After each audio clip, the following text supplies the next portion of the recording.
ঘরে যদি একটি মাত্র ডিম, আলু আর বাঁধাকপি থাকে তাহলে এই মজাদার রেসিপিটি খুব সহজে বানিয়ে নিতে পারেন কোনো ঝামেলা ছাড়াই মাত্র 5 মিনিটে।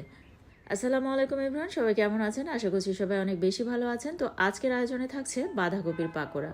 আর হ্যাঁ, বাঁধাকপি ফুরিয়ে যাওয়ার আগে কিন্তু রেসিপিটি একটিবার হলেও ট্রাই করবেন। আমার বিশ্বাস একবার বানিয়ে খেলে বারবার বানিয়ে খাবেন, এতটাই মজা। তো সহজ সহজ ও মজাদার রেসিপিগুলি পেতে আমার ইউটিউব চ্যানেলটি আজই সাবস্ক্রাইব করে ফেলুন এবং পাশে থাকা বেল আইকনটি অন করে দিন। আর অবশ্যই বেশি বেশি শেয়ার করবেন পরিবার পরিজনদের মাঝে, কারণ আপনাদের একটি শেয়ার কিন্তু আমাকে সামনে এগিয়ে নিয়ে যেতে অনেকটাই সাহায্য করবে। আর ভিডিওতে একটি লাইক দিতে ভুলবেন না, আর কমেন্ট বক্সে অবশ্যই কমেন্ট করে জানাবেন আপনাদের এই বাঁধাকপির পাকোড়া কেমন হয়েছিল। আর এটার উপরের সাইডটা কিন্তু একদমই ক্রিস্পি এবং ভিতরের সাইডটা নরম সফট, খেতে কিন্তু ভীষণ মজার। অবশ্যই এভাবে একবার রেসিপিটি ট্রাই করে দেখবেন। তো তাহলে দেরি কেন, পরিবারের ছোট থেকে বড় সকলের মন জয় করতে আজই বানিয়ে ফেলুন মুচমুচে এই বাঁধাকপির পাকোড়া। তাহলে চলুন রেসিপিটি বানিয়ে নেওয়া যাক। ভিউয়ার্স, আমি কিন্তু অফ ক্যামেরায় 2 কাপের মতো বাঁধাকপি কুচি করে নিয়েছি। আর এটাকে ধুয়ে কিন্তু অবশ্যই এক্সট্রা পানি থাকলে সেগুলি ঝরিয়ে নিতে হবে। তো আমি একটি জালি বলে রেখে কিন্তু এক্সট্রা পানিগুলি ঝরিয়ে নিয়েছি। তারপর একটি বলে নিয়ে নিয়েছি, আর এর সাথে স্বাদ মতো কাঁচামরিচ অ্যাড করে দিলাম।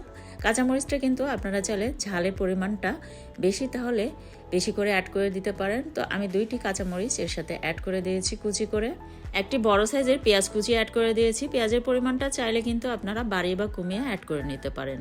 আর 1 চা চামচ করে মরিচ পাউডার, ধনিয়া পাউডার আর জিরা পাউডার অ্যাড করে দিয়েছি। আর স্বাদ মতো লবণ অ্যাড করে দিয়েছি। আর এখানে 2টি বড় সাইজের আলু আমি একদম মিহি কুচি করে নিয়েছি, দেখতে পাচ্ছেন। আমি কিন্তু গ্রেটারে গ্রেট করে নিয়েছি, আপনারা চাইলে বটি দিয়েও কাজটি করে নিতে পারেন। তো অবশ্যই আলুটাকে এভাবে একদম মিহি কুচি করে নিতে হবে। তারপর খুব ভালোভাবে ধুয়ে কিন্তু আমি পানি ঝরিয়ে নিয়েছি, তারপর এর সাথে অ্যাড করে দিয়েছি। আর একটি ডিম ভেঙে এর সাথে অ্যাড করে দিলাম। আর কিছু ধনিয়া পাতা কুচি অ্যাড করে দিয়েছি। ধনিয়া পাতা আমি কিন্তু ফ্রোজেন করা ছিল, সেটা অ্যাড করে দিয়েছি। আর ইনস্ট্যান্ট যদি আপনাদের কাছে থাকে ধনিয়া পাতা, তাহলে ইনস্ট্যান্টটা অ্যাড করে নেবেন। আর এখানে এখন অ্যাড করে দিলাম বাইন্ডিংয়ের জন্য আমি ময়দা। তো এখানে ময়দা অ্যাড করে দিয়েছি প্রায় 1 কাপের মতো। তো কনসিস্টেন্সি বুঝে কিন্তু ময়দাটা অ্যাড করতে হবে, আর পরিমাণের উপর ডিপেন্ড করে কিন্তু ময়দা বাড়িয়ে বা কমিয়ে অ্যাড করতে হবে।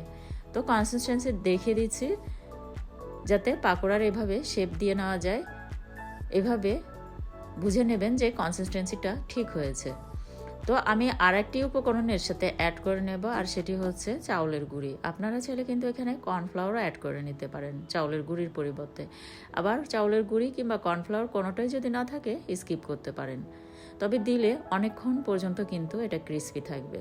তো আবারও খুব ভালোভাবে এটাকে মিক্স করে নিচ্ছি। এই ধরুন 2 টেবিল কিংবা 3 টেবিল চামচের মতো কর্নফ্লাওয়ার কিংবা চাউলের গুঁড়ি যেটাই হোক কাছে যদি থাকে অ্যাড করে নেবেন।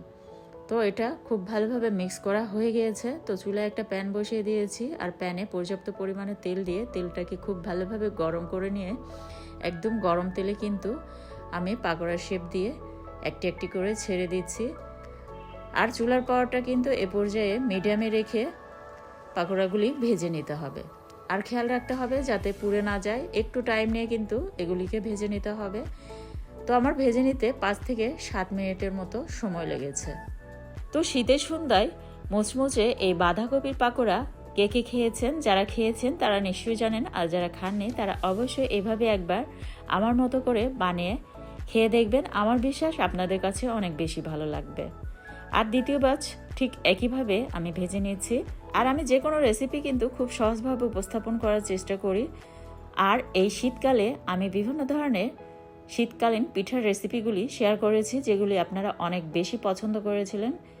তো ইউটিউব চ্যানেল থেকে দেখে থাকলে সাবস্ক্রাইব করে আমাকে সাপোর্ট করবেন, আর ফেসবুক পেজ থেকে দেখে থাকলে ফলো দিয়ে সাথেই থাকবেন। আর যারা আমাকে সাপোর্ট করছেন এবং আমার ভিডিওগুলি নিয়মিত দেখছেন, লাইক কমেন্ট শেয়ার করছেন, তাদেরকে অসংখ্য অসংখ্য ধন্যবাদ। আর আপনাদের এই একটি শেয়ার কিন্তু আমাকে সামনে এগিয়ে নিয়ে যেতে অনেকটাই সাহায্য করবে। আর এগুলি কতটা মুচমুচে হয়েছে তা দেখেই বুঝতে পারছেন। খেতেও কিন্তু ভীষণ মজার। অবশ্যই আপনারা এভাবে একবার ট্রাই করে দেখবেন। গরম গরম টমেটো সস দিয়ে পরিবেশন করুন। আর আমি কিন্তু চিলি সস দিয়ে পরিবেশন করেছি। তো পরবর্তী রেসিপি দেখার আমন্ত্রণ জানিয়ে আজকের মতো বিদায় নিচ্ছি। ধন্যবাদ সবাইকে।